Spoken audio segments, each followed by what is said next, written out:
안녕하세요. 반갑습니다. 네, 윌리비스 체육공채 팀장 성동주 강사입니다. 네, 오늘 강의는 인문 특강인데요. 체육공채 헌법시험의 대비를 위한 공부 방법론 특강입니다. 인문 특강 주제는 뭐 수를 셀 수 없을 정도로 많죠. 그렇지만 그 중에서도 제가 최고로 꼽는 주제가 있다면은 바로 기초 개념들의 상관관계에 주목하는 기초 지식 강좌입니다. 오늘 뭐 기초 개념, 뭐 기초 지식, 상관관계 이런 말들이 이제 무슨 말이냐 싶겠지만 강의를 들어가 보시면 이제 그렇구나 느끼실 거예요. 물론 오늘 다룰 내용들이 모두 다 아닙니다.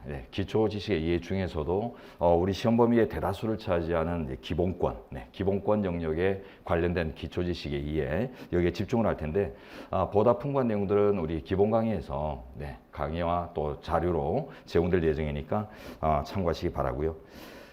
우선 법학은 용어 싸움이라고 할 정도로 개념들에 대한 이해 또는 개념들의 수험 비중이 아주 크죠. 헌법 개념들은 모두 정치적인 이념 투쟁의 산물이다라고 합니다. 그죠? 그래서 우리 인간의 역사에서 정치적으로 싸워온 결과물들이기 때문에 저마다 그 개념들이 담고 있는 특별한 역사적 정치적 의미들이 있어요. 그래서 이제 그 의미들이 뭐 의에서부터 내용을 이루게 되고 뭐 효과를 상정하는 전체 내용으로서 출발점이나 이제 출발점이자 종착점에 해당하는 이런 학습의 대상이다 보니까 그걸 일컫는 표현일 텐데요. 보통 학업의 성과는 반복의 힘과 그다음 이제 집중의 힘의 결합에 비례한다 이렇게 표현을 하죠.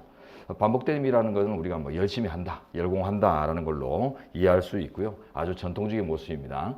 근데 집중의 힘이다, 집중된 힘이다 이런 것들은 이제 최근에 많이 강조되고 있는 내용인데 집중된 힘이라는 것은 단순한 열공한다라는 의미에다가 영악하게라는 의미가 이제 보태진 거죠. 스마트한 겁니다. 그래서 보다 뭐 영리하다는 의미하고는 또 좀 다른 것 같아요. 영악하다, 영리하다는 의미에다가 조금 이제 악하다라는 이제 부정적인 뉘앙스까지 이제 결합된 긍정적인 결과물인데 일단 좀 스마트하게 접근을 해서 뭐 10번 투자해서 거둘 효과들을 한두 번에 어떤 투자로서 결과를 얻어내는 이런 모습들을 이제 일컫는다고 생각할 수 있습니다. 최근에 특히 강조되고 있는데 뇌의학계에서도 이제 가장 강조되는 이제 연구 분야이기도 합니다.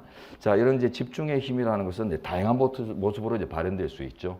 그래서 뭐 기초 개념에 충실한 기초 지식의 이해부터 시작해서 각인되고 쉬운 아주 정리 방법의 마련, 이런 뭐 암기법 뭐 이런 걸 통해서도 달성되고 발현될 수 있겠지만 오늘 강의는 이제 그 중에서도 기초 지식의 이해, 또한 그 중에서도 시험 범위의 대다수를 차지하는 기본권을 중심으로 하는 기초 지식의 이해에 초점을 두고 강의를 진행하도록 하겠습니다. 자, 이제 강의를 들어가서 뭐 길게 갈 필요 없죠. 바로 들어가서 어떤 내용인지 보도록 하겠습니다. 자, 먼저 우리 7급 헌법은 헌법총론, 기본권론, 통치구조론 세 가지를 다룬다라고 이제 써져 있는데요. 이게 헌법학의 연구 분야 세 가지 모두 다입니다. 자, 헌법학은 헌법총론, 기본권론, 통치구조론 세 가지 파트를 연구하는 학문입니다. 헌법총론에서는 헌법의 존재 가치, 또 탄생의 배경, 발전 법칙 이런 것들을 다루는 이제 일반 이론으로 구성되어 있는데 뭐 총론이란 표현이 이제 총괄적인 이론, 일반 이론을 다룬다. 헌법 분야에서 헌법 전체에 걸치는 일반 이론이에요.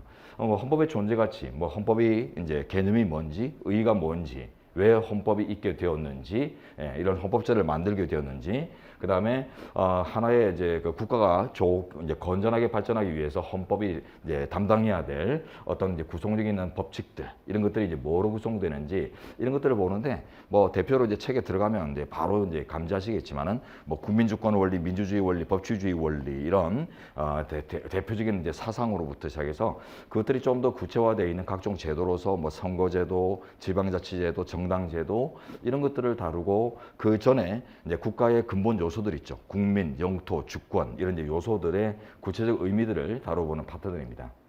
자, 그다음에 이제 우리가 시험 범위의 대다수를 차지하는 이제 기본권론이 있는데요. 기본권론에서는 개인의 자유와 권리의 보장 내용들을 다루게 됩니다.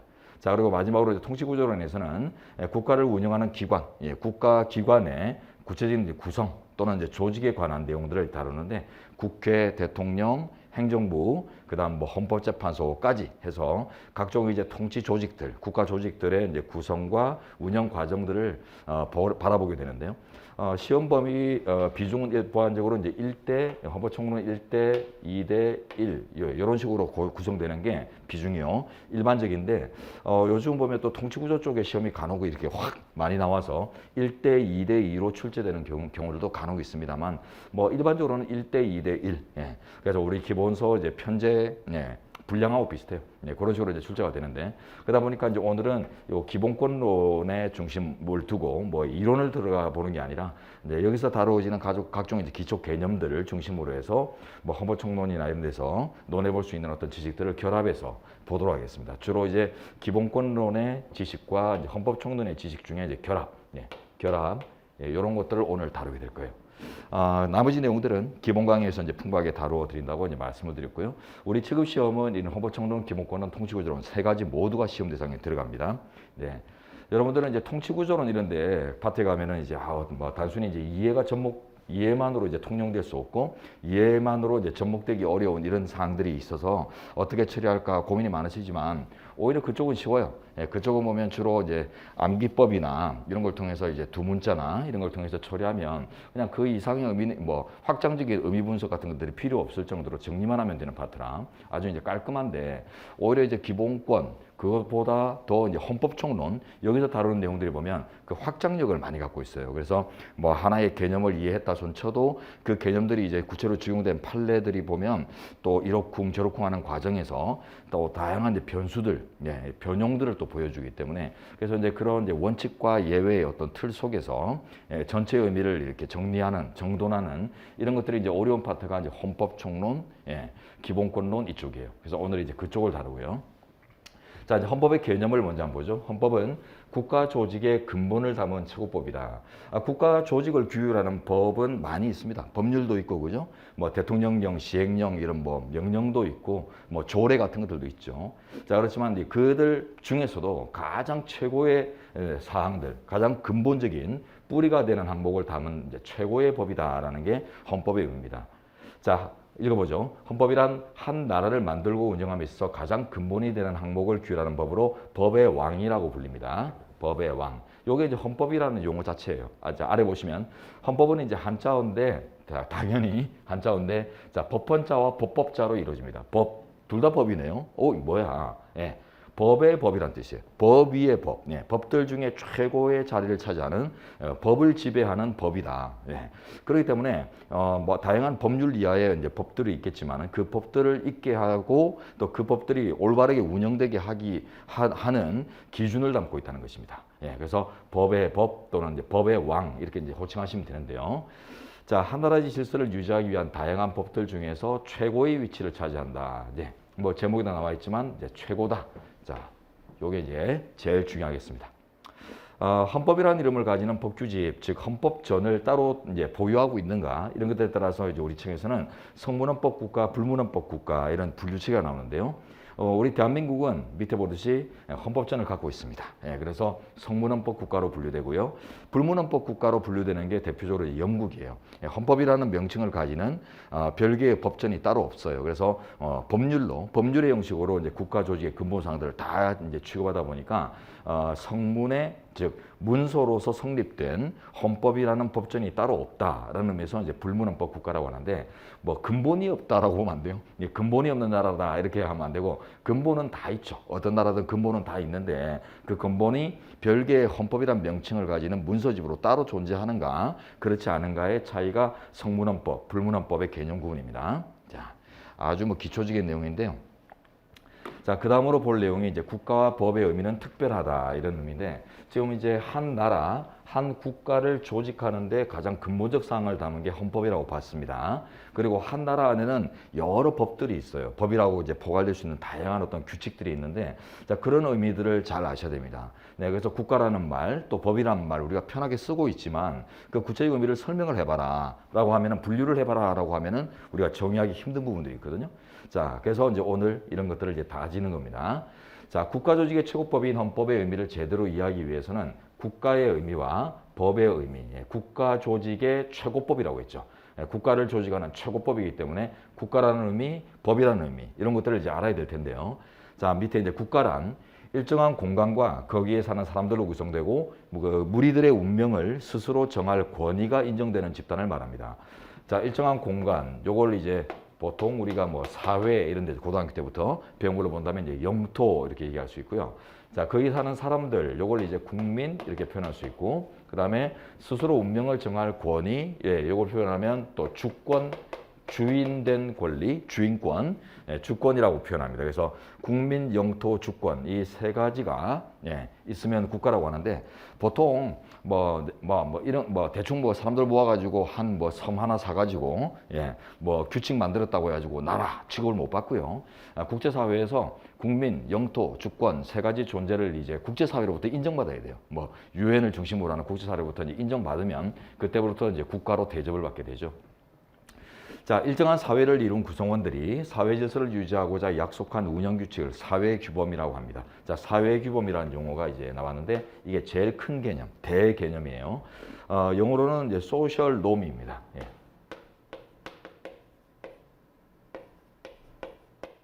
예, social norm, 좀 어감이 이상한데 하여튼 social norm 해서 이제 사회 규범이라는 뜻인데 사회 공동체를 구속하는 이제 행동 규범이에요. 사회 공동체 구성원들을 이제 구속하기 위한 행동 규범인데 질서 없는 사회는 결국 해체될 수밖에 없기 때문에 그래서 질서를 부여하기 위해서 마련된 어떤 룰들이다라고 생각하시면 되는데 이런 룰들은 뭐 다양한 곳에서 생성되고 다양한 이제 역할을 하게 돼요. 자, 여기는 보시면 뭐 관습으로 형성된 규범들도 있을 수 있고 종교 분야에서 만들어진 뭐 교리를 중심으로 하는 규범도 있겠고 뭐 도덕 규범이나 윤리 규범 같은 것들도 있죠, 그죠? 자, 그렇지만 우리는 지금 법을 다룹니다. 법규범이라는 게 있는데 보세요. 특히 바람직한 국가 생활을 이끌 목적으로 만들어져서 국가 조직의 강제력이 지원되는 사회 규범을 법규범, 더 줄여서 법이라고 표현을 합니다. 그래서 법규범 줄이면 법인데요. 예, 이 법이 어디서 왔느냐?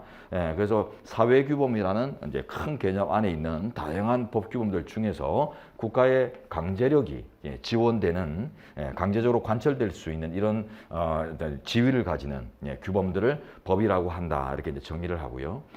국가 생활의 목적입니다. 그래서 뭐 종교 생활, 뭐 사사로운 개인 생활 이런 것들을 이제 규율한 목적이 아니라 국가 구성원으로서의 생활 이런 것들을 이제 이끌 목적으로 또 만들어졌다. 이 말들이 결국 의도적으로 제정됐다는 뜻이에요. 그래서 뭐 관행으로 이제 성립된 것들도 나중에 보면 법규범처럼 이제 인정을 받을 때도 있죠. 관습법이니 해가지고. 하지만 이제 관습법이라는 이제 법이라는 명칭을 이제 붙이기 전까지는 결국 그거는 뭐 자연적으로 존재하는 것들이고 이렇게 의도적으로 이제 만들어진 것들은 아니거든요. 그래서 이제 국가 생활, 순수한 이제 사사로운 개인 생활이 아니라 국가 공동체 생활을 이끌 목적으로 적극적으로 의도되고 만들어진 그래서 이제 강제력이 부과되는 이런 규범들을 이제 법규범이라고 칭합니다.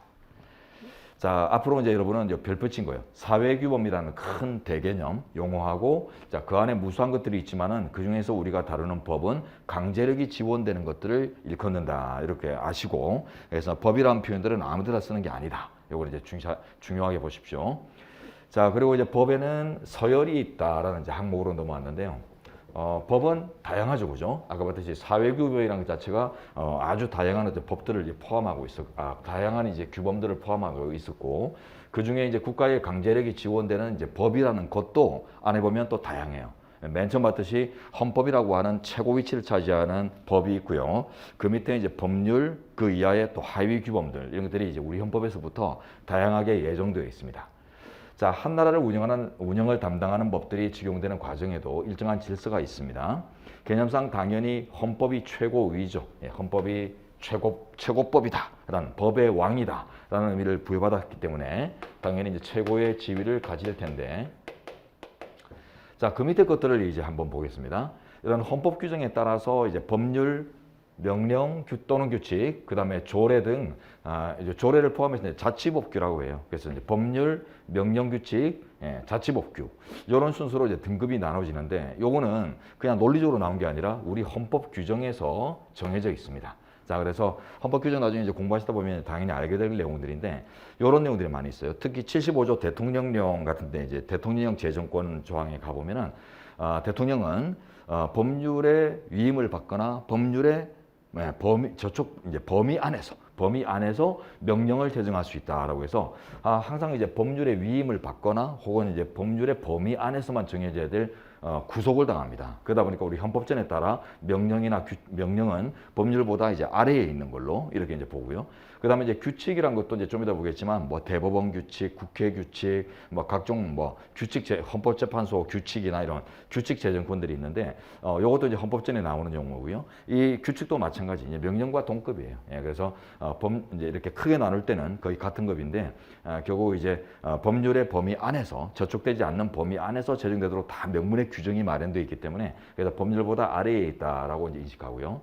자, 조례는 이제 헌법 127조에 가면 이렇게 규정되어 있습니다. 법령의 범위 안에서 자치에 관한 규정을 제정할 수 있다 이렇게 되어 있거든요. 자, 법령의 범위. 법령이란 말은 법률 플러스 명령을 줄인 말입니다. 예, 법령은 법률과 명령의 합성어거든요. 그러니까 어때요?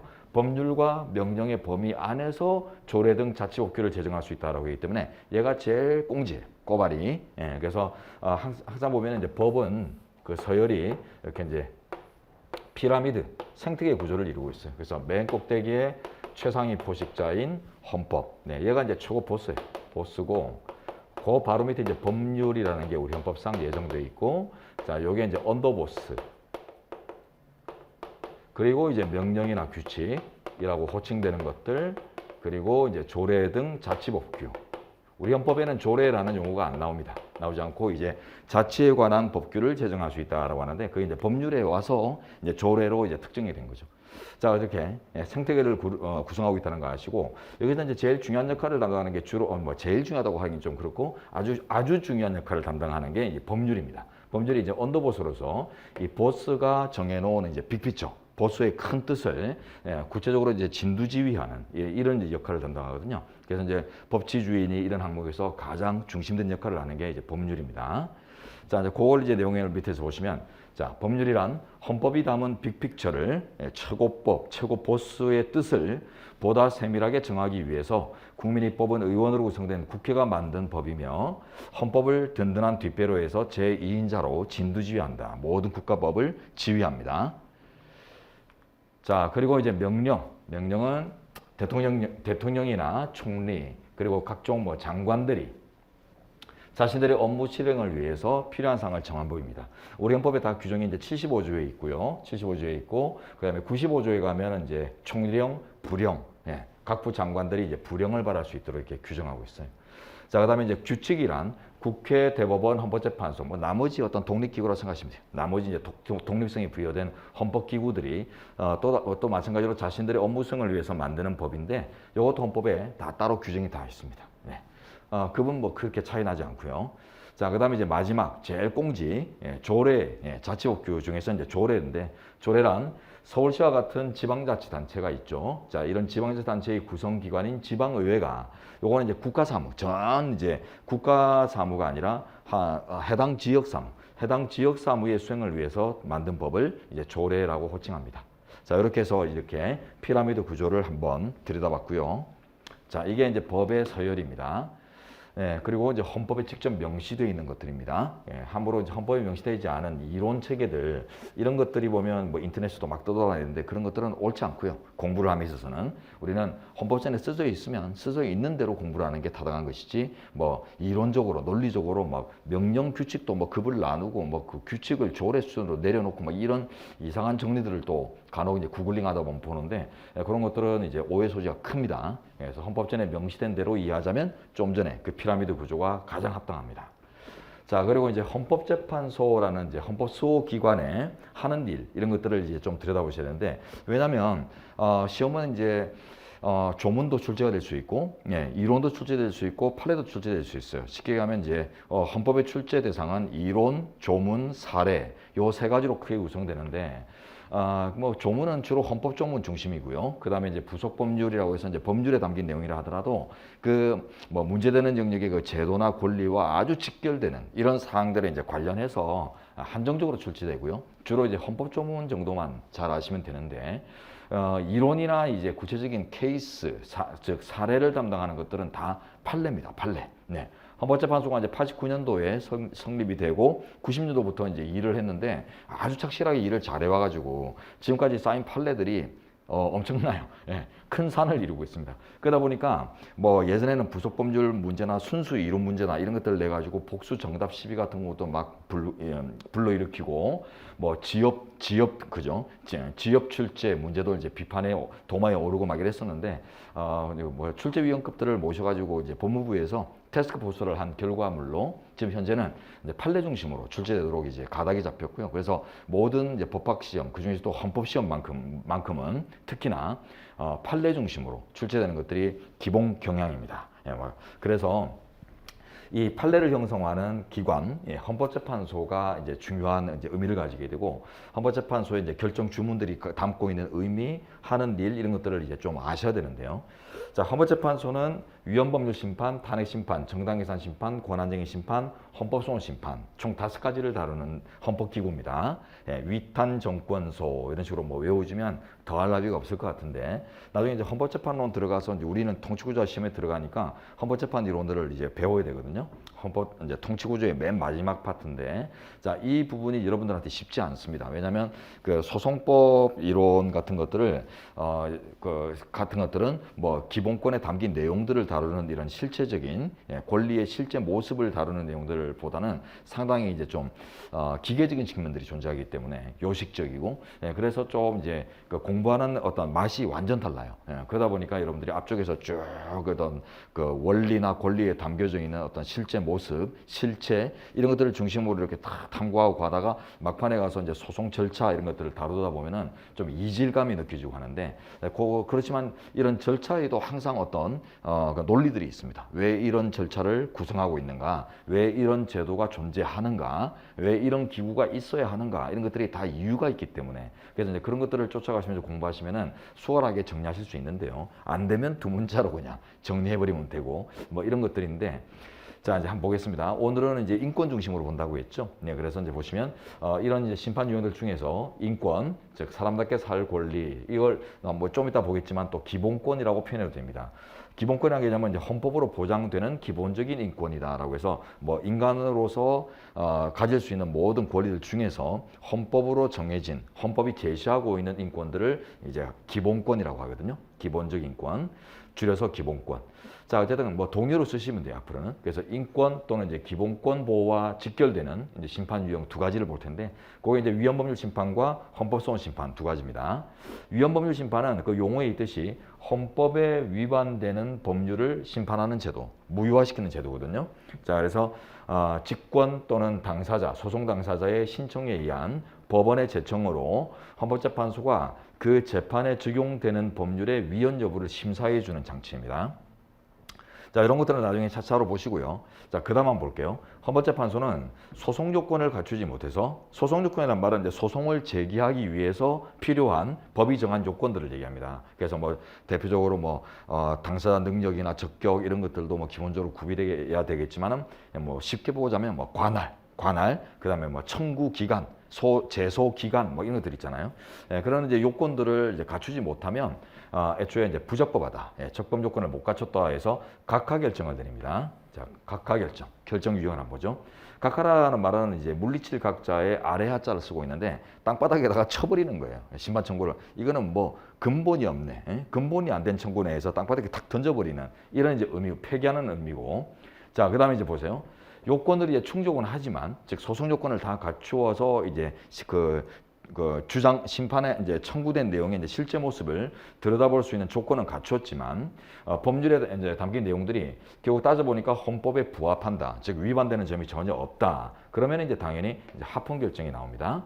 자, 그리고 요건을 충족한 데다가 법률의 내용이 헌법의 이념에 위반되기까지 하면 그때 이제 위헌 결정을 이제 선고하게 돼 있어요. 그래서 각하 결정, 합헌 결정, 위헌 결정 이렇게 이제 3가지 결정 유형으로 이제 구성된다는 거 한번 보시고, 이런 것들은 이제 여러분들이 평소 상식을 통해서도 좀 접근이 가능하지 않을까 싶은데요. 조심스럽지만 안 그래도 됩니다.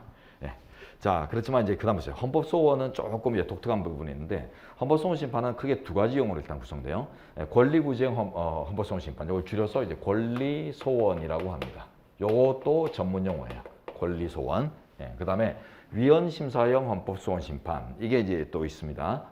헌법재판소법에 이제 두 가지가 나눠져 있는데 이걸 또 줄여서 이제 위헌소원이라고 해요. 위헌소원 전문 용어. 네. 자, 그래서 이제 권리소원과 위헌소원의 차이점이 뭐냐면 위헌소원부터 먼저 보는데요. 위헌소원은 아까 좀 전에 봤던 이제 위헌법률 심판의 이제 아류작이라고 합니다. 아류작. 예. 위헌법률 심판의 어떤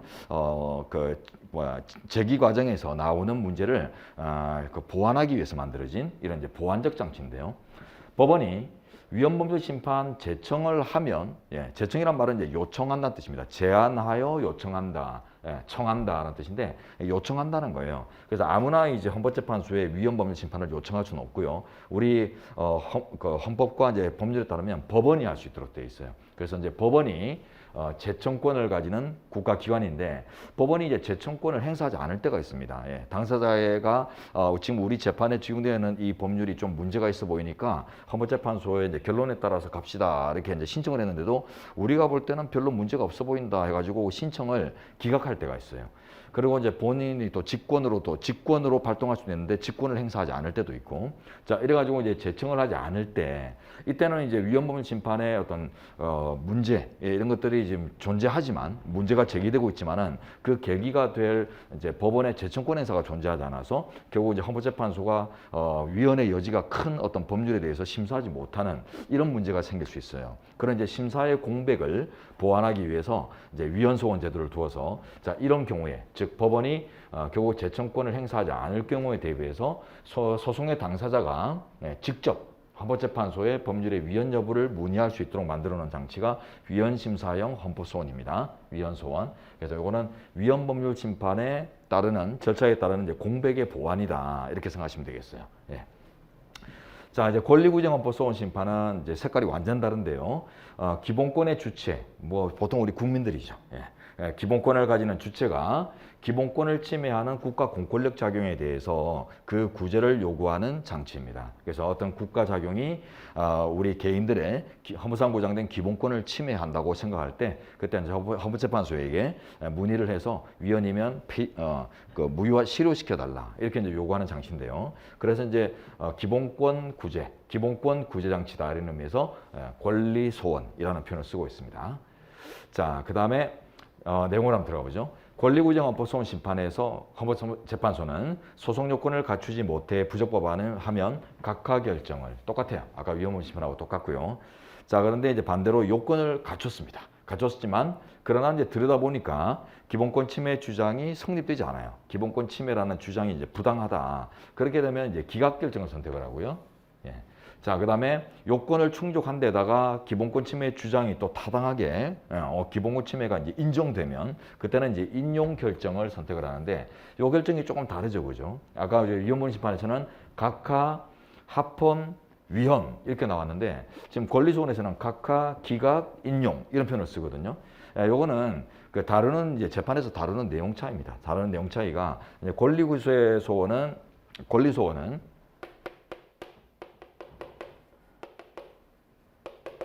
기본권 침해의 구제장치잖아요. 그러다 보니까 이제 기본권 침해 주장이 타당하냐, 부당하냐 이런 것들을 다루거든요. 그래서 기본권 침해 주장이 타당한가, 옳은가 그걸 이제 다루다 보니까 이제 옳다 하면은 당신의 주장을 인용하겠다, 받아들이겠다 이런 형태로 옳지 않다라고 하면은 당신의 주장을 물리치겠다라고 해서 이제 기각이라는 용어를 쓰는데 이 기각이라는 용어도 다시 한번 보세요. 버릴기에 물리칠 각자입니다. 결국은 각하라는 용어하고 크게 구분이 안 돼요. 다 이제 똑같은 각자를 물리칠 각자를 쓰고 있기 때문에 크게 구분이 안 되는데 그냥 어떤 편의상 이렇게 구분해서 쓰고 있는 내용입니다. 그래서 각하는 애초에 적법 요건 자체, 즉 소송을 제기하기 위한 어떤 그 요식을 제대로 못 갖추는 바람에 아예 들여다봐주지 않는 어떤 상황을 각하라고 하고요. 기각은 이제 요건을 갖춰서 소를 제기할 수 있는 요건을 갖춰서 이제 재판소가 들여다봐줬는데 들여다본 결과 주장이 이유가 없다 해서 이제 물리치게 되면 그걸 기각이라고 해요. 그래서 들여다보지 않고 내리는 결정과 들여다보고 내리는 결정 그런 의미에서 이제 용어를 구분해서 지금 이제 법에서 제시되고 있습니다. 자, 그리고 이제 근데 이제 아까 그 위헌법률 심판 혹은 좀 전에 봤던 이제 위헌소원 있죠. 예, 위헌소원. 요 두 가지는 결국 이제 담당하는 내용이 똑같죠. 어떤 법률이 헌법이라는 상위법에 위반되느냐, 즉 언더보스가 보스의 뜻에 반하는가 이런 뜻입니다. 그래서 언더보스 법률이 보스, 즉 헌법 최고 권위자의 뜻에 반하는가 반하지 않는가, 요걸 이제 판단하는 과정이다 보니까 결국 헌법에 반한다, 위헌, 헌법에 반하지 않는다, 합헌 이런 형태로 이제 구성이 되거든요. 결국 이제 신청하는 내용 또는 이제 다루어지는 내용들의 차이 때문에 그래서 이제 그 결정이 형식이 조금 이제 나눠져 있을 뿐이고 결국 이제 의미는 똑같아요. 이제 기각결정이라는 게 결국 이제 그런 공권력 작용이 합헌이라는 뜻이고 인용결정이라는 것이 이제 그런 공권력 작용이 이제 위헌이라는 뜻이고 그래서 이제 넓은 의미로는 다 이제 위헌과 합헌을 따지는 것인데 헌법 위반 여부를 따지는 것인데 일단 이제 구체적으로 들여다보는 내용들의 차이 때문에 주장이 타당한지를 따지는 건가 헌법에 위반되는가 이런 걸 따지는 이제 측면들 때문에 그 이제 결정의 형식이 용어가 조금 이제 구분되고 있을 뿐입니다. 그래서 의미는 같으나 용어가 구분되고 있다. 요거 정도 아시고요. 자, 그다음 이제 원리, 권리, 제도 요 세 가지 개념의 이제 구분 이런 것들이 이제 중요한데 지금 이제 여러분들이 헌법 공부를 딱 들어가면 제일 먼저 맞닥뜨리는 개념이 원리, 권리, 제도 세 가지 이제 개념인데요.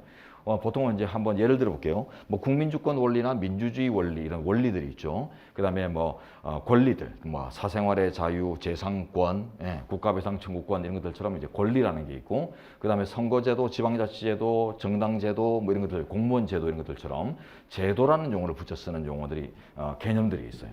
그러면 이제 이 개념들을 왜 원리, 권리, 제도라는 용어를 붙여서 구별해서 쓰느냐 이런 것들이 이제 분석이 되는데요.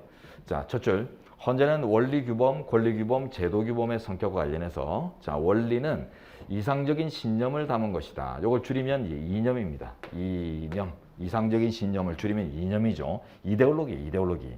그래서 상당히 추상적이고 국민주권의 원리, 민주주의 원리 이런 거 생각해 보십시오. 상당히 추상적이고 방대하며 아주 이상적이다 생각할 이제 국민들의 확신, 신념을 담고 있는 것들입니다. 자, 그런데 이제 권리는 이제 개개인의 삶의 기준을 담은 것이에요. 대한민국에서 이제 국가 공동체 구성원인 국민들은 이제 인권을 보장받고 있는데 그 인권의 내용들은 대부분 보면 개인들이 개인으로서 살아가는데 필요한 어떤 기준들이에요. 그래서 사생활을 자유롭게 형성할 수 있고 원하는 대로 직업을 누릴 수 있고 뭐 이런 것들이죠. 그래서 개인으로서 살아가는 데 있어 필요한 기준들을 담고 있는 어떤 조항이나 어떤 개념들을 얘기할 때는 권리라는 표현을 씁니다. 개인적인 삶의 기준. 자, 그 다음에 이제 제도라는 용어는 언제 쓰이냐면 조직 운영의 기준들. 즉, 개인적인 삶과 무관하게 국가 조직의 운영을 내용으로 담고 있는 것들을 얘기해요. 그래서 국회의원은 200명 이상으로 구성한다. 대통령이 대통령 선거에 나가려면은 만 40세 이상이 되어야 한다. 이런 건 이제 헌법장들처럼 대통령이니 국회니 하는 데는 국가 조직, 통치 조직의 어떤 조직을 내용으로 담고 있죠. 그래서 어떤 통치 조직의 운영을 전체 이제 조직의 국가 조직의 운영 기준을 이렇게 담은 것이다라고 이제 이해가 되는 내용들이면 그거는 이제 제도라는 용어로 붙였습니다. 그래서 용어 자체의 그 뜻으로는 한자어로는 구분이 크게 안 돼요. 안 되지만은 이런 이제 의미를 부여해서 우리 학자들부터 시작해서 현재 판례가 서로 이제 구분되게 쓰는 전문 용어들이기 때문에 이 의미들을 딱 구분을 잘 해야 됩니다. 그래서 요 세 가지는 이제 구분서를 취하는데 우리 판례가 엄격 구분설입니다. 그래서 섞일 수가 없어요. 그 결과 이제 결과물이 판례로 이제 두 가지 판례가 있습니다. 자, 그래서 이들은 전혀 성격을 달리한다고 보면서, 즉 엄격하게 구분을 하면서 원리나 제도로부터 직접 권리를 도출할 수 없다라는 판례 결론을 제시하고 있어요. 원리는 권리하고 다르죠. 구분되죠. 제도도 권리하고 구분됩니다. 그래서 어떤 원리나 제도 규범으로 이해되는 헌법의 규범으로부터 직접 기본권을 바로 도출할 수는 없다. 이런 이제 논리를 제시하는데요. 딱 판례가 두 개만 있습니다. 예. 원리로부터 권리를 도출할 수 없다. 제도로부터 권리를 도출할 수 없다. 요 두 개 판례만 있어요. 그러면 이제 반대로 이제 여러분들이 이런 생각도 하죠. 그러면 원리로부터 제도 도출할 수 있나요? 제도부터 원리 도출할 수 있나요? 권리로부터 예례를 도출할 수 있나요? 뭐 이런 생각도 해볼 수 있는데 판례가 없어요. 아직 판례가 없는 부분은 판례 시험 경향을 갖고 있는 이런 시험 체제에서는 논외입니다. 예, 시험 대상이 안 된다는 거예요. 시험에 낼 수 없어요. 판례도 없는데 함부로 냈다가 그걸 뭐 어떤 학자가 뭐 이론으로 제시하고 있는 부분이라 할지라도 그걸 냈다가 뭐 반드시 다른 학자가 있거든요. 예, 절대적인 이론은 없습니다. 그래서 어떤 곳에서 학자들이 이런 이론을 제시하고 있으면 저 상구석의 어떤 자연인 학자께서 또 반대되는 이론을 갖고 있을 수도 있기 때문에 자 그래서 이 순수 이론은 못 내고 판례로서 확인된 공인된 지식만 출제할 수 있다. 이런 의미에서 본다면 이 두 가지 판례 외에는 아직 판례가 형성이 안 됐기 때문에 나머지는 생각할 필요도 없고요. 함부로 이제 생각하다 보면 이제 논리적인 비약이다 이런 평가를 이제 받게 되죠. 그래서 이제 그런데 뻗치지 않기 바랍니다. 자 이제 다음 내용으로 또 넘어가 보죠. 자, 입헌주의 국민주권으로 완성되다라는 내용으로 이제 보시는데요. 입헌주의 뭐 각종 용어를 보기 위한 이제 과정입니다. 자, 입헌이란 말은 헌법을 세운다, 헌법을 제정한다 이런 뜻을 담고 있거든요. 자, 입헌주의란 헌법에 의한 통치, 예, 헌법에 의한 통치, 즉 국가 권력을 헌법이라는 어떤 최고 이제 규범에 구속을 시켜서 개인의 자유와 권리를 최대한 보장하려는 원리를 말하는 것으로 전제주의와 대응하는 개념이다라고 했는데 뭐 근대 입헌주의 또는 근대 사회에서 형성된 대표적인 사상입니다. 자, 입헌주의 이념은 이런 입헌주의 이념은 개인주의 또는 자유주의 사상의 출현, 철학이죠. 그다음에 이제 민주주의, 법치주의 등 통치 원리의 발전.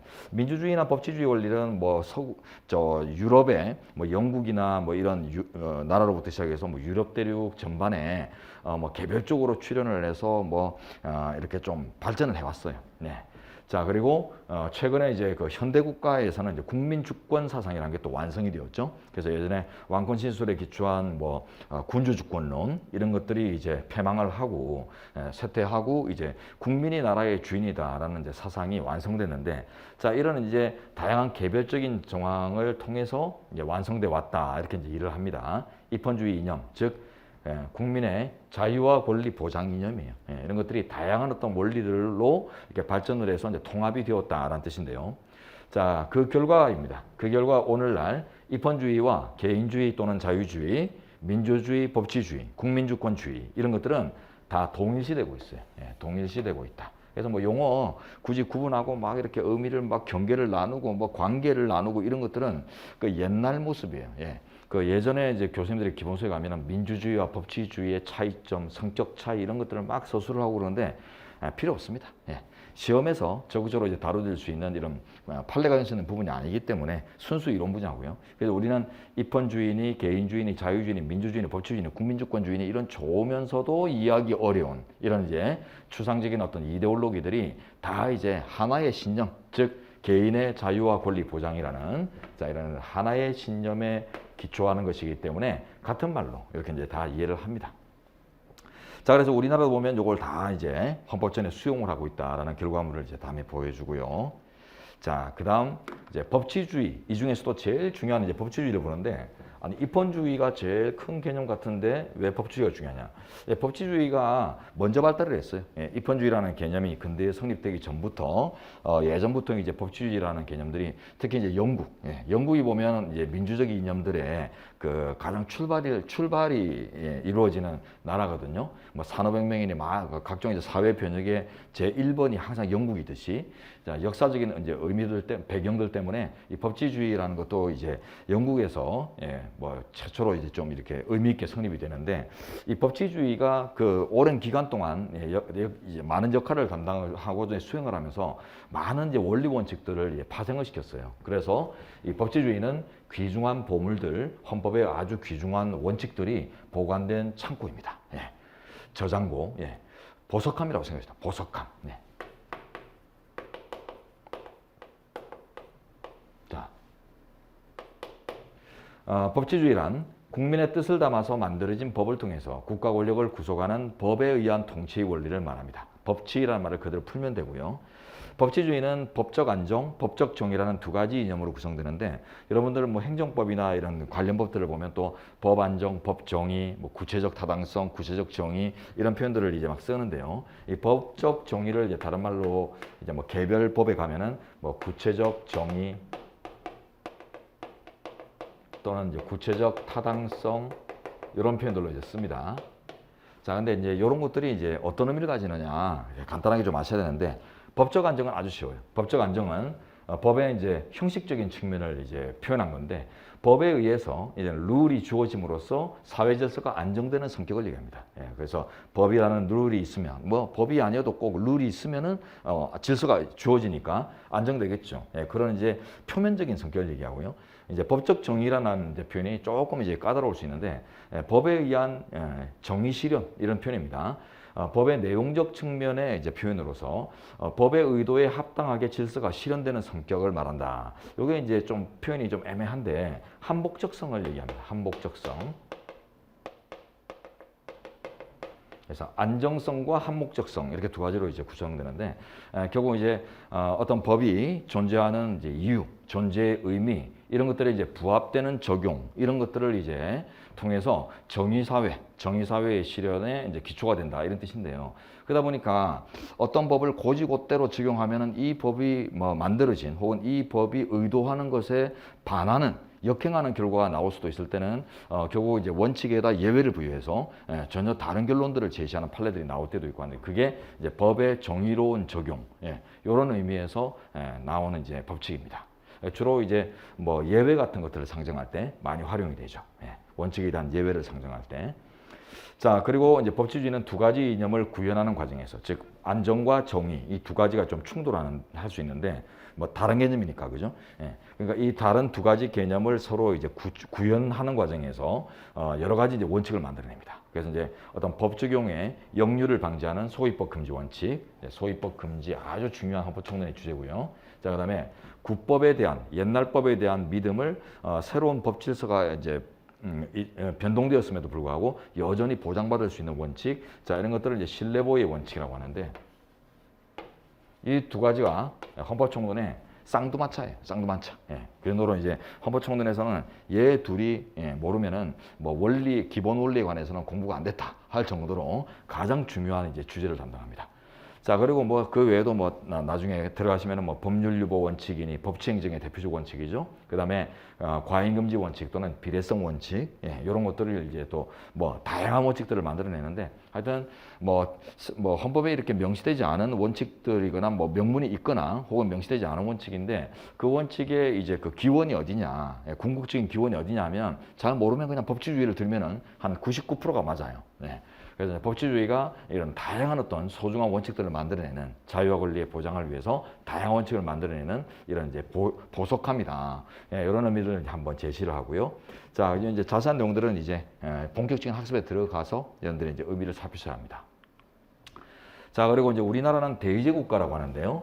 그 정치 제도를 들이보면 대표적으로 이제 직접민주 정치, 그 다음에 대의민주 정치 이렇게 이제 구분할 수 있는데요. 직접민주 정치는 예전에 이제 고대 그리스 도시국가에서 이제 탄생을 하고 뭐 거의 지금 현대 거대 국가에서는 통용되기 어렵습니다. 왜냐하면 그 규모의 경제라고 하죠. 예전에 그 뭐 도시국가 형태로 조그만 단위로 존재하는 이런 이제 고대 국가에서는 뭐 아고라니 이런 광장에서 시민들이 나와가지고 직접 뭐 나라의 일을 중요한 일들을 정하고 이런 것들이 가능했지만 지금 이제 그 시스템이 엄청나게 복잡해지고 거대해진 이런 현대국가 체제에서는 그게 이제 규모 경제에 맞지 않아요. 그래서 국민들이 직접 모여가지고 합의를 보고 뭐 결론을 제시하고 이런 것들이 거의 불가능하다 보니까 그래서 현대 거대 국가들은 대부분 거의 100% 대의제 국가인데요. 자, 대의제라는 말은 이제 자, 첫 줄 한번 볼까요? 국민이 대표자를 통해서 이제 그 국회의원이나 대통령이나 이런 대표 기관들을 세우죠. 그래서 그 대표자를 통해서 정치에 이제 간접적으로 참여하는 이런 이제 형태를 대의민주라고 합니다. 즉 대표를 세우는 과정까지만 국민들이 나란 일에 관여를 하고 대표가 이제 세워진 이후에는 관여하지 못해요. 혹은 하지 않습니다. 이걸 다른 말로 이제 자유위임이라고 하죠. 무기속 자유위임. 그래서 이제 대표기관들은 임기 동안 국민으로부터 어떤 법적 구속을 받지 않고 소신껏 나라 정치를, 나란 일을 스스로 담당하게 이렇게 이제 만드는 장치인데 이게 이제 합리적이고 효율적입니다. 그래서 대부분 나라가 이제 채택하고 있는데 그렇지만 이제 문제는 뭐예요? 괴리입니다. 괴리, 갭. 지금 대표 기구가 이제 나란 일을 직접 담당할 대표 기구가 그 임기 동안 임무를 수행함에 있어서 대의제 국가들은 이제 국민들이 직접 통제를 잘 못해요. 직접 이래라 저래라 코치하고 통제하고 이런 것들이 안 되거든요. 끌어내리고 이런 걸 못한단 말이죠. 그러다 보니까 결국 이제 괴리가 생길 수밖에 없는데 주인은 국민인데 주인의 뜻에 임기 동안 구속을 받지 않다 보니까 뜻에 반하는 국가 운영을 할 수 있는 위험이 있어요. 그래서 올바르게 이제 나라가 운영되게 하기 위해서 필요한 4가지 항법 장치가 마련되는데요. 내비게이터죠. 내비게이션이 이제 만들어지는데 자, 그 4가지가 선거제도, 정당제도, 공무원제도, 지방자치제도 이렇게 이제 4가지로 구성됩니다. 선거제도는 당연히 이제 대의제라면 특히나 중요한 건데 그죠? 국가와 헌법에 대한 올바른 인식을 갖고 있는 올바른 국가관과 헌법관을 가진 대표를 선발하기 위해서 필요한 장치들을 선거제도라고 합니다. 뭐 우리 공직선거법 이런 데 가면 이제 구체적 규율을 담고 있죠. 자, 그리고 정당제도는 국민들의 요구를 집약해 대표자에게 전달할 조직체를 보장하는 장치입니다. 자, 요게 정당제도가 지금 이 4가지 제도 중에서는 제일 본질적으로 중요합니다. 그래서 대의제 국가, 본질 요소. 아까 말씀드렸죠. 괴리감. 그래서 이제 이 대의제는 대표를 통해서 이제 간접적으로 국가에 참여하는 이런 대의제에서는 주인의 권리 행사가 이렇게 직접제만큼 이제 힘을 갖지 못하다 보니까 결국 이제 괴리가 생길 수 있다. 국민의 뜻과 다르게 그 대표 기관들이 국가를 운영할 수 있는 위험에 놓여요. 그러다 보니까 수시로 국민들의 주인들의 뜻을 그 대표들에게 이제 일깨워 줄 수 있는 이런 이제 어떤 그 매개 장치들 이런 것들이 좀 필요하거든요. 그래서 대의제 국가에서는 정당 제도의 보장은 아주 본질적이다라고 할 정도로 아주 중요한 요소예요. 그러다 보니까 우리 책에도 딱 들어가면요. 기본서에 들어가면은 이 4가지 제도 중에 제일 먼저 나오는 게 뭘까요? 제일 먼저 다뤄지는 게 정당제도도 다뤄요. 그래서 대의제 국가면 대표 선출하는 선거제도가 제일 중요할 것 같은데 싶지만은 정당제도가 제일 먼저 1번으로 나오는 이유가 대의제 국가의 어떤 그 대표와 주인들 간의 괴리감, 갭 이런 것들을 이제 조정하기 위한 요소로서 제일 본질로 보기 때문에 1번 타자예요. 자, 그리고 공무원제도는 주기적으로 교체되는 정치 세력의 영향을 받지 않고 나란히를 꾸준히 돌볼 집단을 형성하기 위한 장치입니다. 대통령이나 국회의원들은 뭐 5년, 4년 이런 임기가 정해져 있고 그러다 보니까 주기적으로 정권이 교체가 되죠. 그들의 어떤 힘에 공무원 사회가 공직 사회가 모두 이제 종속되고 기속된다라고 해버리면 국가 운영이 아주 불안정해질 것입니다. 전 정부에서 한 것들을 무시해버리고 또 새로운 정책을 제시하고 이런 것들이 보면 뭐 새롭고 진보적일 수도 있겠지만 불안정하다 이런 이제 문제들을 이제 이야기하기 때문에 그래서 이런 주기적인 어떤 정권 교체에도 불구하고 굳건하게 꾸준히 자신들의 이제 임무를 안정적으로 수행할 집단들을 형성하기 위해서 공무원들의 신분을 보장하고 정치로부터 이제 중립될 수 있는 어떤 그 보장책을 제시하는 제도들을 공무원 제도라고 합니다. 자, 지방자치제도 마지막인데요. 국가행정, 넓은 의미의 이제 국가가 담당하는 이제 행정 기능을 중앙정부와 지방정부로 쪼개가지고 서로 이제 나누어 담당하도록 하면서 서로 이제 견제하고 균형 발전하도록 하는 이런 장치가 지방자치제도입니다. 그래서 권력 분립의 한 모습이에요. 지방자치는 우리 현재 판례에 따르면 그래서 이제 국가행정권이라는 이제 하나의 권력을 이걸 이제 중앙정부가 전적으로 담당하다 보면 무리수를 범할 수 있고 하기 때문에 중앙과 지방이 서로 이제 나누어서 이제 지역 사무를 떼줘서 나누어서 담당함으로써 서로 견제도 하고 또 이제 지역 간의 균형 발전도 추구를 하자 이렇게 이제 만들어진 제도가 우리나라에서는 지방자치제도입니다. 자, 요거 이제 의미를 좀 되새기시고 지방자치는 이제 권력 분립의 한 유형이다 이런 이제 의미를 잘 알고들 하시면 그 구성 내용들이 아주 쉬워지는데요. 이런 이제 의미를 모르고 함부로 접근하다 보면은 막 산으로 갑니다. 자, 그 다음에 기본권의 보유 자격은 형식이 아니라 외관이 아니라 실질, 즉 어떤 내용의 기초를 둔다 이런 이제 표현들이 나오는데 기본권 보유 자격, 즉 기본권 주체 이론인데요. 자, 먼저 한번 들어보죠. 입헌주의 이념에 따르면 국가는 인권의 실현을 목적으로 존재합니다. 입헌주의라는 것이 이제 개인의 자유와 권리를 보장하기 하는 국가 이념이거든요. 그러니까 국가라는 게 어떤 자기 목적적으로 운영되는 게 아니라 개인들, 즉 사람들의 자유와 권리를 보장하기 위해서 운영되는 것이다. 이런 이제 목적과 수단의 관계가 설정이 되죠. 자, 여기서 이제 인권이라는 개념을 보는데요. 자, 인권은 뭐 줄여 쓴 거예요. 인간이라면 당연히 갖는 인간답게 살 권리를 얘기하는데요. 특히 헌법에 제시되고 있는 기본적 인권을 줄여서 기본권이라고 합니다. 근데 요 둘은 결국 구분이 필요 없어요. 자, 기본권은 어쨌든 인권, 인간으로서 당연히 누리는 권리들을 전제로 하고 있고, 근데 이것들은 수를 셀 수 없죠. 예, 인간이라면 누구나 누릴 뭐 항목들이 수를 셀 수 있을까요? 수를 셀 수 없을 정도로 엄청나게 많습니다. 그걸 우리가 다 발견해서 헌법전에다가 뭐 사생활의 자유 이런 명칭을 붙여서 제시하기는 어려워요. 그러다 보니까 이제 헌법전에 제시된 것들은 한정적이고, 그런 것들을 이제 모두를 다 제시하지 않았다라는 의미에서 뭐 기본적인 걸 제시했다라는 의미에서 이제 기본적 인권이라는 표현을 쓰는데, 어쨌든 기본적 인권 또는 기본권은 인권을 전제로 하는 개념이기 때문에 구별의 필요성이 실제 없습니다. 수험에서는. 자, 그럼 이제 혼용하시면 돼요. 편하게. 자, 한편 기본권을 보유할 수 있는 자격은 형식적인 외관보다는 실질적인 성격에 기초해서 정해집니다. 우리 판례에 따르면 그 결과 국민이나 어떤 생물의 속성과 무관한 기본권이다 라고 하면 뭐 꼭 생물체가 아니어도 누릴 수 있고 국적을 보유하지 않아도 누릴 수 있는 거다 이렇게 이제 볼 수 있다면, 자, 외국인도 법인도 주체가 될 수 있습니다. 법인이라는 개념은 좀 지나가서 다음에 이제 보도록 하죠. 자연인, 법인 이런 개념 구분이 좀 필요한데, 미리 말씀드리자면 이제 간단하게 법은 법이 정한 사람을 얘기해요. 법에 의해 정해진 사람 자격. 그래서 보통 이제 사람이다 하면 우리 같은 자연 생명체, 그걸 줄여서 자연인이라고 하거든요. 근데 이제 자연 생명체가 아니지만 뭐 회사, 이런 뭐 조직이지만은 이런 개인처럼, 우리 자연인처럼 취급해주는 이런 이제 법적 개념이 이제 법인이라는 개념이에요. 법이 정한 사람. 자, 주체가 될 수 있고요. 생물이 아니어도 괜찮다라는 기본권이면 법인도 주체가 됩니다. 그리고 자, 기본권에 뭐 한번 예를 들어 볼까요? 그 참정권 같은 것들.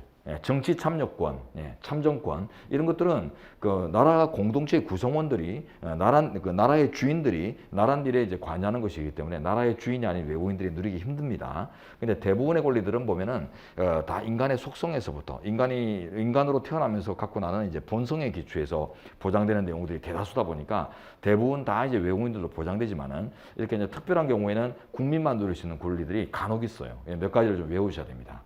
자, 그다음에 생물의 속성과 관련된 뭐 생명권 이런 거 생각하시면 돼요. 생명권, 뭐 신체의 자유 이런 거 생각하시면 이거는 생물체를 이제 염두에 두고 만들어진 권리이기 때문에 이런 무생물체, 회사, 이런 조직, 집단 이런 이제 무리들이 당연히 누릴 수 있는 것들은 아닐 거예요. 그런 것들 아니면 또 법인도 누릴 수 있습니다.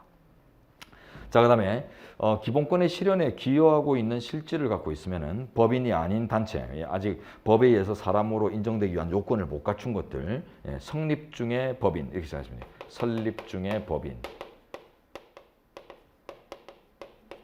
자, 그래서 이제 법에 의해 사람으로 인정되기 위해서 이제 요건들이 특히 이제 뭐 비영리법인 같은 경우에는 뭐 관청의 허가를 받고 법원에 등기를 하고 이런 요건들이 있는데 그런 것들을 아직 완비하지 못한 과정의 어떤 단체들을 법인 아닌 단체로서 이제 논의가 할 수 있는데, 일단 이런 법인으로 아직 인정받지 못한 단체라 하더라도 그들의 이제 어떤 권리를 보장하는 것이 기본권 이념을 실현하는데 의미가 있다. 이러면은 그들도 이제 기본권 주체로서 인정하는 판례가 있습니다. 자, 그다음에 공공기관 들도 주체가 될 수 있는 경우가 이제 기본권 실현에 기여하는 어떤 기능을 갖고 있으면은 기본권 주체로서 봐주는 경우들이 있는데, 대표로 나중에 예를 보실 때 뭐 국립대학교나 또는 이제 공영방송사 이런 것들이 이제 대표적 예인데, 국립대 같은 경우는 이제 국가의 이제 재정으로 공공의 재원으로 이제 운영이 되는 이제 공공기관의 실질을 가지지만 하는 일이 보면은 학문의 자유, 학문의 자유라고 하는 개인들이 누리는 인권을 실현하는데 기여하고 있거든요. 그러다 보니까 이런 기능들이 국가에 의해서 장악을 당하고 이런 것들이 결국 기본권 실현에 방해가 될 수 있다, 역행할 수 있다라고 생각하기 때문에 그래서 이제 이런 기본권 실현에 어떤 기여하는 기능을 가지면은 기본권 주체로서 접근을 해줍니다. 우리 판례가. 공영방송도 마찬가지죠. 그래서 공적 재원으로 운영되는 결과 공공기관의 외형을 갖고 있지만은 이제 실제 담당하는 일들이 보면 언론 출판에 언론의 자유, 그죠? 언론의 자유, 이 민주적 여론 형성에 엄청나게 중요한 언론의 자유라는 기본권 실현에 기여하고 있기 때문에 이것들도 이제 국가로부터 어떤 뭐 함부로 장악되지 않도록 기본권을 행사해서 방어해낼 수 있도록 이렇게 기본권 주체성을 인정해 줄 때가 있습니다. 이런 것들도 이제 나중에 책에 들어가서 이제 본격적인 학습할 때 또 떠올려 보시기 바래요. 자, 그리고 이제 기본권의 주체는 자연인과 법인으로 크게 나눠집니다. 자, 법 개념인데요. 말씀드렸어요. 자연인은 이제 자연 생명체로서의 말 그대로 자연스러운 사람입니다. 생물로서의 사람. 자, 그리고 법인은 법에 의해 정해진 사람. 네. 자, 그래서 일단 권력무 등 법적 지위를 누릴 수 있는 주체는 자연인과 법인으로 크게 나뉘는데 자연인은 생명체, 생물체인 사람을 말하고 법인은 법에 의해 사람으로 정해진 집단이나 단체를 말합니다.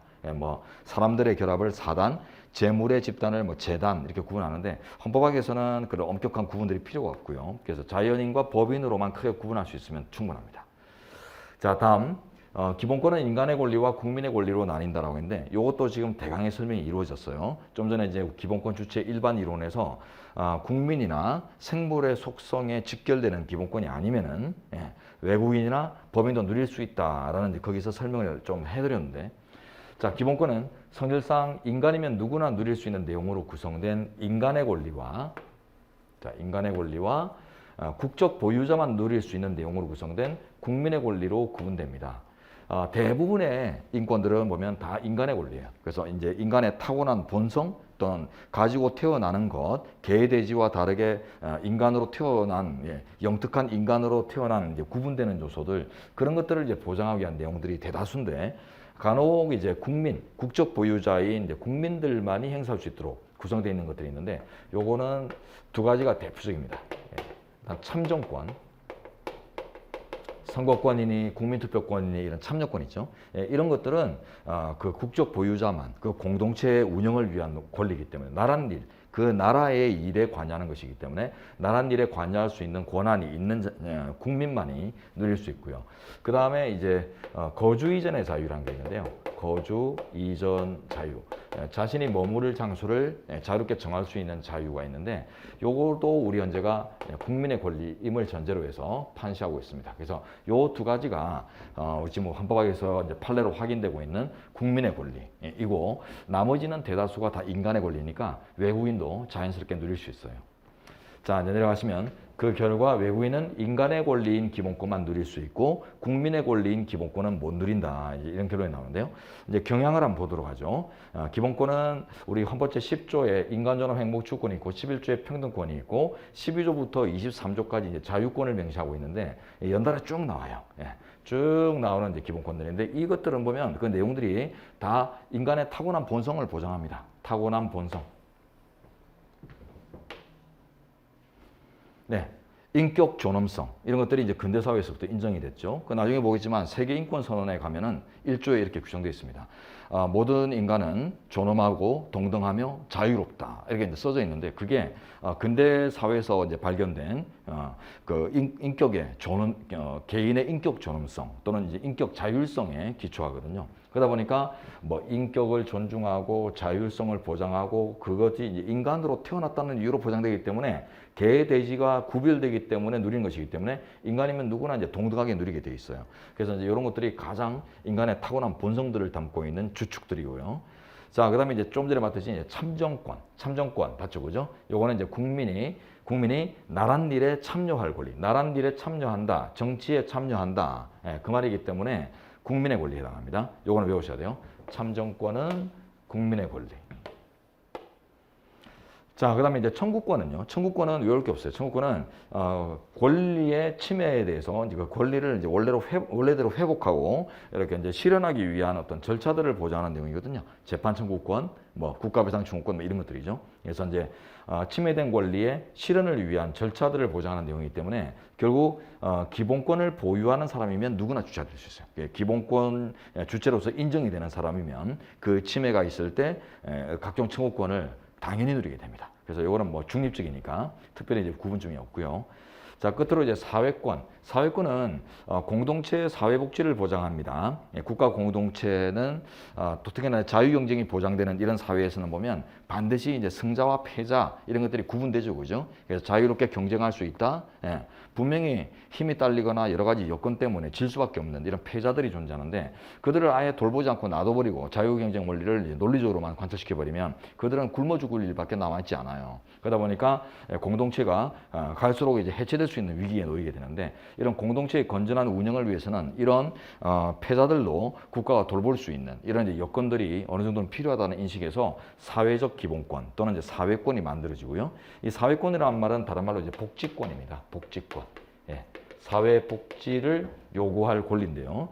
자, 그러다 보니까 이런 공동체 구성원의 복지를 위한 것이기 때문에 공동체 구성원 자격을 기본적으로 좀 요구를 해요. 그래서 주로 이제 국민의 권리의 성격이 아주 강합니다. 강한데 또 완전하진 않아요. 완전히 국민의 권리는 아닌 게 우리 대한민국 공동체들이 서로 담당하지 않으려고 해서 그 영역을 메꾸는 존재들이 우리 사회에도 있거든요. 외국인 근로자 집단들, 특히 뭐 근로 영역이나 이런 데 보세요. 3D 업종 같은 것들 우리 청년들이 좀 기피할 수 있잖아요, 그죠? 청년뿐만 아니라 모두가 기피할 수 있는 업종, 산업 분야가 있는데 그런 분야들을 이제 외국인들이 와가지고 지금 노동력을 대체하고 있단 말이죠. 그러다 보니까 이제 그들도 그런 면에서는 또 우리 공동체다, 공동체의 역할을 수행하고 있다 이렇게 이제 볼 수 있는 경우들이 있기 때문에 그래서 원칙적으로는 이제 국민의 권리의 성격이 아주 강합니다. 강합니다만 그게 이제 절대적이진 않고 그래서 실질적인 기능에 따라서 외국인들도 이제 제한적이나마 주체성을 인정하는 파트들이 좀 나와요. 근로의 권리 영역이나 이런 데서 대표로 나오는데 그런 것들은 좀 세밀하게 들어가서 봐야 되겠고요. 지금 이제 이런 경향을 이제 분류하자면 크게 인간의 권리와 국민의 권리로 나눌 수 있는데 국민의 권리는 요 두 가지 정도고 그 외에는 보통 이제 외국인들도 누릴 수 있는 가능성들이 크다, 가능성들이 열려 있다. 요 정도로만 구분을 해도 될 것 같습니다. 그래서 이런 구체적인 이제 분류는 한번 본 걸로 이해를 끝내시고 이제 위에 위에 두 줄에 해당하는 이런 요소들로 이제 이해를 하셔도 충분히 괜찮을 것 같아요. 자, 그리고 또 다음 항목으로 가보겠습니다.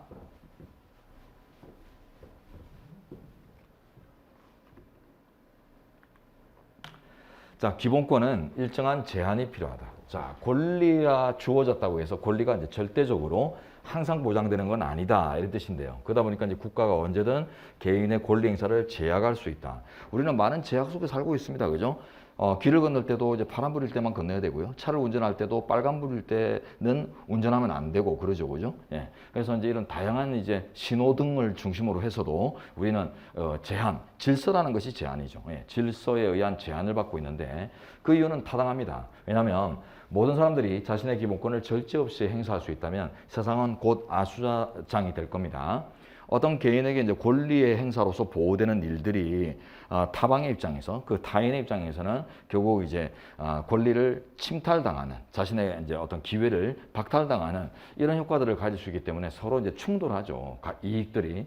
그러다 보니까 이걸 그대로만 놔두다 보면은 결국 싸움판이 돼가지고 결국은 다 공멸이라고 하죠. 다 같이 이제 소멸을 할 수밖에 없는 이런 이제 사회 해체의 위기가 올 수 있기 때문에 그런 이제 사회 해체를 방지하기 위해서는 어느 정도 이제 스스로 절제하지 못한다면 국가가 절제하게 만들어줘야 돼요. 그게 바로 질서이고 기본권의 제한입니다.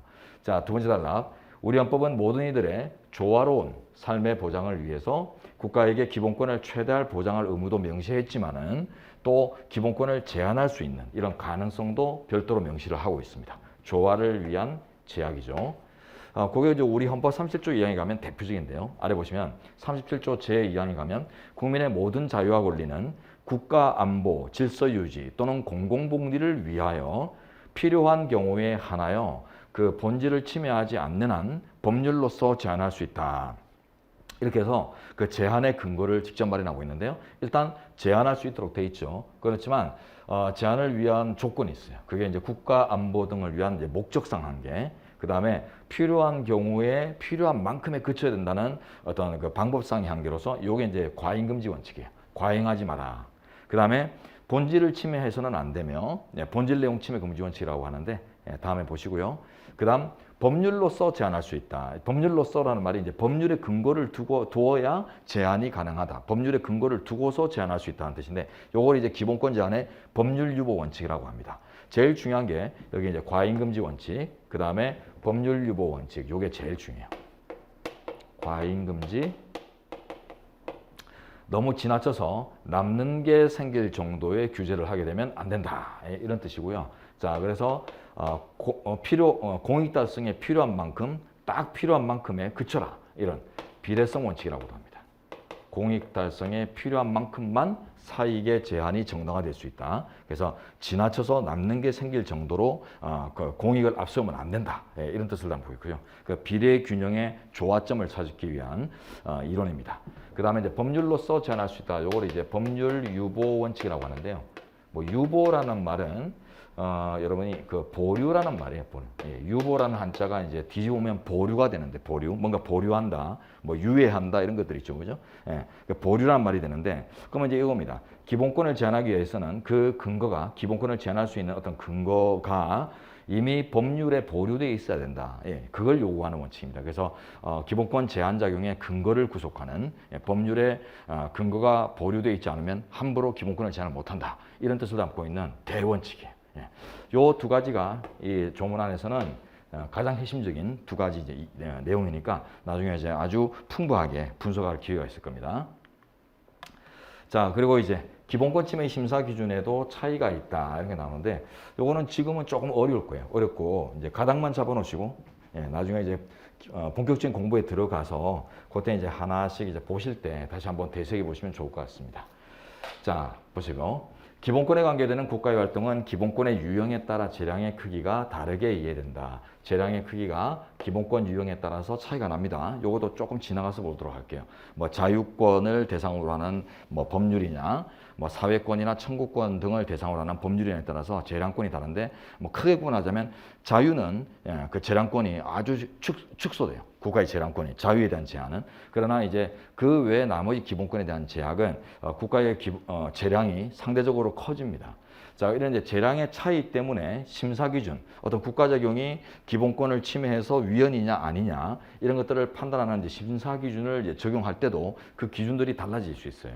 자, 이러한 재량의 차이는 기본권 침해를 심사하는 심사 기준의 선택에도 차이를 보이게 되는데 그 대표적인 예로서 과잉금지 원칙, 좀 전에 봤던 과잉금지 원칙과 그 다음에 또 과소보호금지 원칙이라는 또 다른 원칙이 있어요. 그리고 자의금지 원칙, 이렇게 이제 크게 세 가지를 우리 현재가 활용을 하고 있는데 먼저 과잉금지 원칙은 목적 달성에 필요한 최소한도를 넘는 제약을 금지하는 엄격한 원칙입니다. 그래서 목적 달성, 공익의 달성을 위해서 필요한 최소치로만 제약이 정당화되고 그걸 조금만 넘어서도 과잉하다라는 평가를 내리면서 위헌 결정을 내리게 되는 이런 아주 엄격한 원칙이 과잉금지 원칙이에요. 요걸 우리 현재가 가장 일반적으로 씁니다. 가장 일반적인 원칙이고, 자, 그 다음에 좀 예외적으로 쓰이는 건데 이제 과소보호금지 원칙, 과소보호금지 원칙, 그 다음에 자의금지 원칙 이런 것들이 있는데요.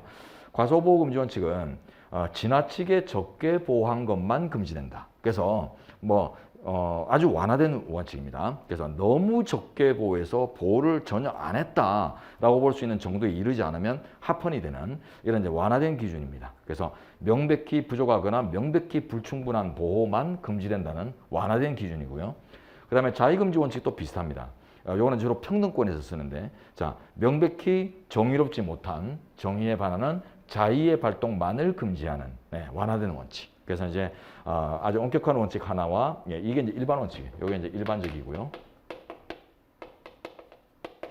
그 다음에 이제 개별적으로 주로 이제 사회권 같은 데 가면은 과소금지 원칙 이런 것들을 주로 씁니다. 사회권 쪽에서 주로 쓰고, 그 다음에 이제 평등권 쪽에서 평등 원칙의 위반, 평등권의 침해 이런 걸 다룰 때는 주로 이제 자의금지 원칙을 이제 원칙으로 쓰거든요. 그 내용은 다음 단락에서 또 한번 보도록 하겠습니다. 자, 그래서 헌법재판소는 자,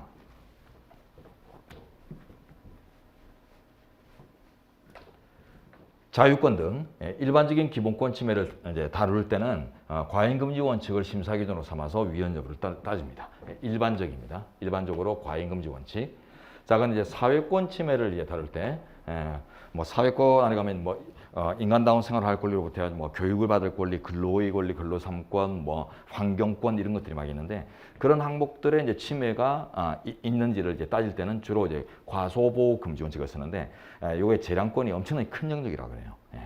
그 다음에 이제 평등권 침해를 또 다룰 때도 우리 현재 보면은 원칙적으로 자의금지 원칙에 따라서 심사를 하되 다만 이제 재량권이 축소되는 특별한 사안들, 그 기준이 있습니다. 판례 기준이 있는데 그런 이제 특수한 사안에 해당하면 이제 과잉금지 원칙을 써요. 여기서는 혼용을 해요. 여기서는 주로 과잉금지 원칙을 쓰는데 여기서는 주로 이제 혼용을 하고, 요 차이는 이제 요 동그라미 2번과 3번 사회권과 평등권 항목들이 보면 국가 재량이 아주 크게 상정되는 이런 이제 권리 영역이다 보니까, 그래서 이제 이런 것들이 이제 특별한 것들이 나옵니다. 자, 그래서 뭐 일반적인 것들은 일반적으로 이제 기억을 안 하셔도 되는 거죠. 일반적인 것들은 뭐 기억이 특별히 필요한 게 아닌데 이런 이제 특별한 것들, 두 가지 사회권, 평등권 이런 항목들에서는 심사 기준 자체가 전혀 다른 심사 기준이 지용될 수도 있기 때문에 이런 것들에 이제 집중을 좀 해주시면 되겠습니다. 자, 이런 것들이 이제 심사 기준이 달라지고 하는 이유들이 이제 재량의 크기, 국가 재량의 크기 때문이다라고 했는데, 자, 그런 내용들 조금 이따 이제 보도록 하고요. 그 전에 자, 기본권은 삶의 전반 또는 삶의 부분을 보호하는 유형으로 일단 크게 나뉘는데, 뭐 이것도 그냥 기초입니다. 개인의 인격 존엄을 인정하는 근대 사상에 따르면 인간은 개, 돼지 등 세상의 만물과 다르게 영특함을 지니고 태어났습니다. 쉽게 하면 이 영특함이라는 게 신격이죠. 신격. 신격을 보유한다 이런 뜻인데, 신의 품격이에요. 신의 품격. 신의 품격을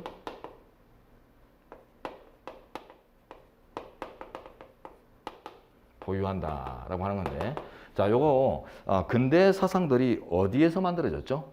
동양에서 만들어진 게 아니라 저 서양의 유럽, 영미계, 유럽 이런 이제 계통에서 만들어졌단 말이에요. 뭐 자연 철학이나 뭐 자유주의, 개인주의 사상이나 민주주의, 법치주의, 국민주권 이런 것들이 다 서양에서 만들어졌는데, 저 서양의 지배적인 어떤 그 종교관념들이 대표로 이제 기독교입니다. 특히 그래서 예전부터 이제 그 근대 사회를 지배하던, 근대 사회의 어떤 근대 사상이랄까요?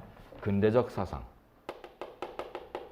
사상은 그 기독교 문화 이런 것들에 이제 영향을 받게 돼요. 기초하게 됩니다.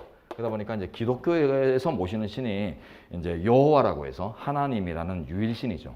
그것 때문에 뭐 성서에 보면은, 성경에 보면은 이제 그 하나님이, 여호와가 자신과 닮은 모습으로 인간을 창조해 놓고 너무 기뻐했다 이런 이제 표현들이 이제 나올 정도로, 그래서 우리 인간은 여호와 하나님의 신격을 가지고 태어난 특별한 존재다 이런 인식이 이제 근대 유럽 사회에서 이렇게 이제 만들어졌던 거예요.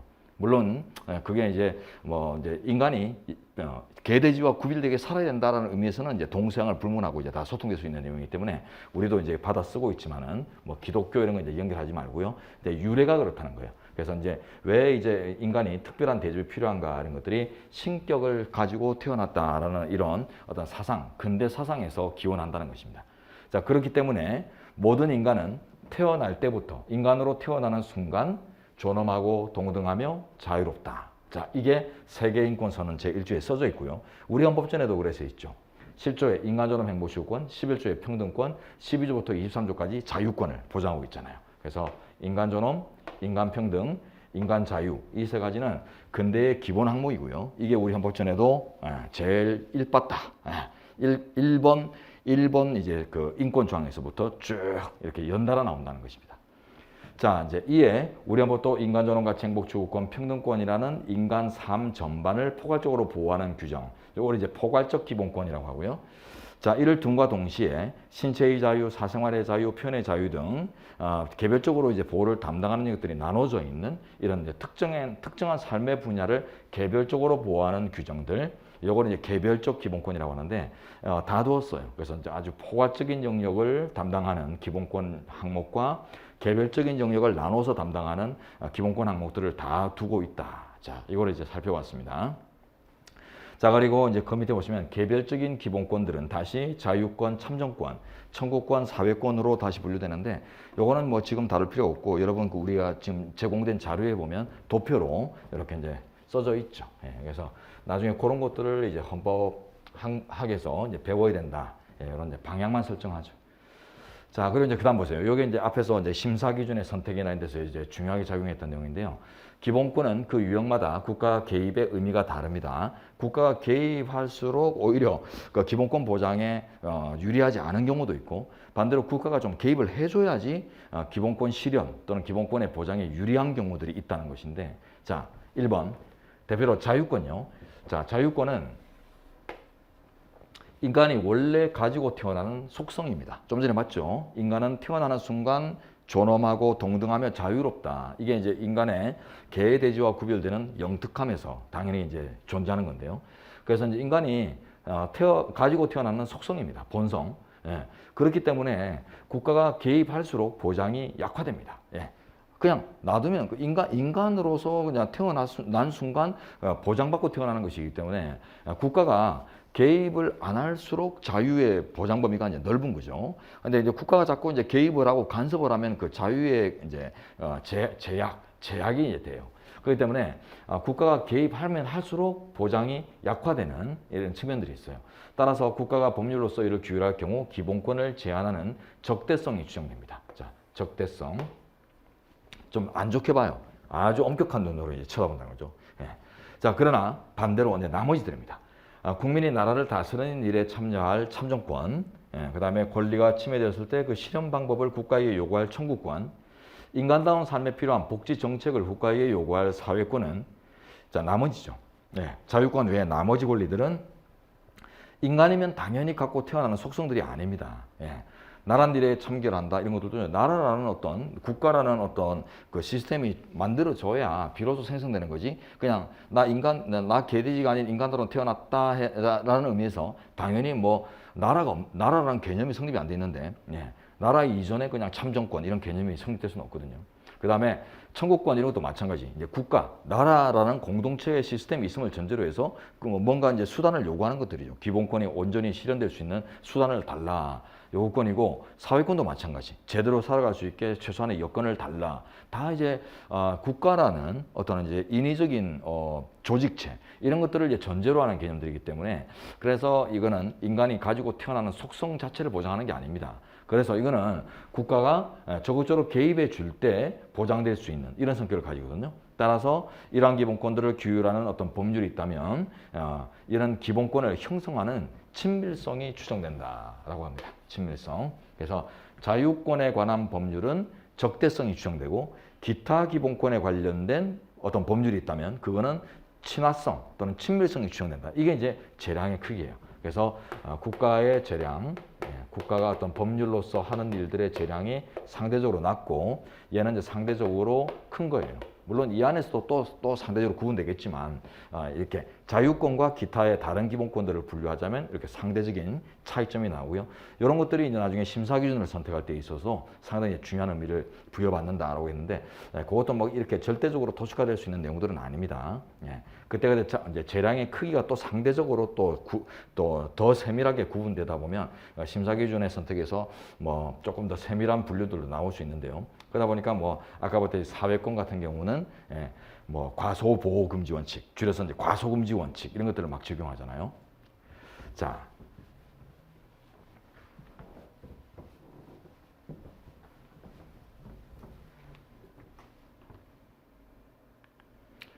자, 이제 마지막 항목입니다. 우리가 쭉 이제 국민의 권리라는 것들을 중심으로 해서 쭉 봐왔는데 헌법이 왜 권리를 보호하게 됐으며 그러한 권리를 보호하는 내용들이 구체적으로 어떤 상관관계를 가지는지 기본권 유형마다 똑같은지 다른지 이런 것들을 이제 봐왔는데 이제는 권리를 끝내고 국민의 이제 의무를 들여다보겠습니다. 자, 의무는 권리와 이제 대응하는 개념이죠. 권리는 내가 이제 향유하고 누리는 것 이런 것들인데 권리는 내가 지켜야 할 것, 의무는 이제 지키고 준수해야 될 것 이제 이런 내용들인데 자, 요 의무는 권리하고 다르게 타고난 천성을 보호하는 내용이 전혀 없다고 보는 게 일반적인 개념입니다. 권리는 아까 보니까 인간으로 태어나는 순간 혹은 인간으로 태어났다는 이유만으로 누리는 뭐 자유권이나 뭐 존엄권이나 이런 것들을 하고, 그 다음에 이제 국가 생활 과정에서 이제 비로소 인정되는 권리 이런 것들이 이제 나누어지는데, 국민의 의무는 오로지 국가 생활 과정에서 비로소 인위적으로 생성되는 거지, 인간으로 태어나는 순간 갖고 나오는 본성으로서 인정되지는 않습니다. 그래서 국민의 의무는 천성이 아니다. 다른 말로 하면 이제 하늘로부터 태어나면서부터 갖고 오는 선천적인 본성이 아니라는 거예요. 선천적 본성이 아니다. 자, 이런 뜻이고요. 자, 저쪽 보세요. 우리 헌법은 국민의 기본권과 함께 납세, 국방, 교육, 근로의 의무 등 국민의 기본적 의무를 함께 명시하고 있습니다. 요 중에서 제일 중요한 게 이제 납세와 국방인데, 자, 그런데 국민의 의무는 인간이 원래 가지고 태어나는 것이 아닙니다. 자, 왜냐하면 국민의 의무는 국가 공동체의 존립 유지를 위해 국가 구성원 각자가 책임져야 될 역할을 분배받는 것이에요. 즉, 뭐 연극이나 이런 무대에서 자기 이제 그 롤, 역할을 이제 부여받는 문제거든요. 그래서 국가 구성원 자격에서 역할을 부여받는 것이다.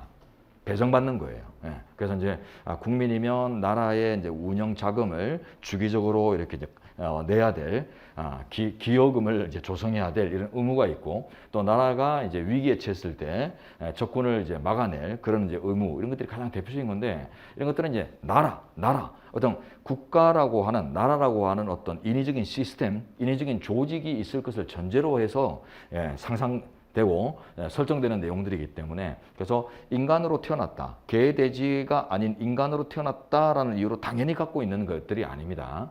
그래서 국가 구성원 각자가 국가를 위해 역할을 부여받는 것이기 때문에 국가와 전혀 무관하게 인간의 본성으로부터, 즉 인간으로 태어났다는 이유에서 당연히 유래하는 것이 아닙니다.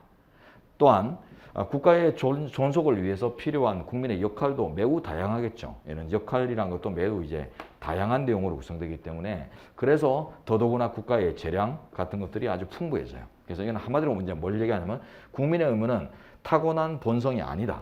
선천적인 본성 또는 이제 타고난 인간의 본성이 아니다. 자, 이런 의미가 결국은 국가의 풍부한 재량, 그걸 인정하는 이론으로 이제 전개가 돼요. 그래서 국가에게 재량권이 이제 큰 영역이다 보니까 국방의 의무를 설정하는 법률로서 정한다거나, 납세의 의무를 법률로서 정한다거나, 이런 경우에는 일반적으로 형성권이 있다라는 전제에서 우리 헌재가 이제 출발을 합니다. 그래서 뭐 특히 이제 국방의 의무 설정에서 뭐 병역 면제 연령을 뭐 높이고 줄이고 이런 모든 것들이 뭐 판례가 여러 건 있는데 대부분 합헌이에요. 위헌이 잘 안 납니다. 재량권이 크다 보면 심사 기준을 아예 뭐 다운된 완화된 심사 기준을 적용하거나, 아니면 과잉금지 원칙을 적용한다 하더라도 좀 유연한 형태로, 느슨하게 온화한 눈빛으로 이렇게 이제 심사를 하다 보면 위헌이 잘 형성이 되기 힘들거든요.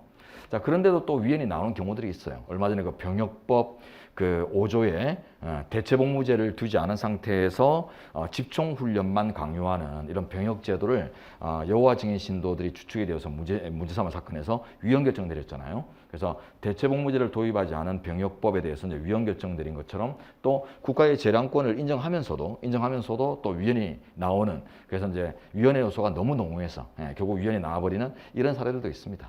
그런 경우에는 하여튼 예외를 중심으로 해서 재량권이 크게 상정될 수 있는 사안이지만 위헌이 나온 이런 예외들을 잘 숙지하는 측면에서 이제 공부 방향을 잘 잡으시면 여러분들이 뭐 다 들여다보지 않고도 정리가 가능한 이런 쉬운 결과들을 만들어낼 수 있죠. 자, 이 모두가 공부를 좀 영악하게 하기 위한, 그래서 뭐 대놓고 열심히 하는 이런 이제 의미를 넘어서 좀 체계적으로 하는 거죠. 쉽게 하면 영악하게, 영특하게 이렇게 공부를 하는 집중의 힘을 기르는데 가장 기초가 되는 이제 방법론들입니다. 그래서 요게 이제 오늘 한 게 다가 아니죠. 다가 아니지만 나중에 이제 기본 강의에 들어가면 요런 이제 내용들, 그리고 관련된 더 풍부한 내용들, 그리고 관련된 이제 자료들 제가 이제 다 제공하고 설명드릴 테니까 각 주제별로 그때 이제 되새기시고 의미를 가지시고 이제 그 책을 들여다보고 하다 보면은 훨씬 더 이제 수월하게 접근하고 또 빠르고 더 정확하게 정돈할 수 있는 이런 이제 그 기초가 되거든요. 그래서 이런 이제 방법론들을 도외시하지 마시고 잘 이제 간직해서 뭐 기본 강의 공부할 때 처음 공부할 때 조금 이제 신경 쓰시고 여러분들이 이제 공부 학업 수행을 해주시면은 나머지 뭐 이것들은 뭐 암기 대상이 된다거나 혹은 뭐 이 자체가 시험 대상이 되거나 뭐 이러지는 않기 때문에 꾸준히 갖고 갈 수 있는 이런 영향들이 돼요. 자, 오늘 강의에서 준비된 내용은 여기까지입니다. 인문특강을 경청해 주셔서 대단히 감사합니다.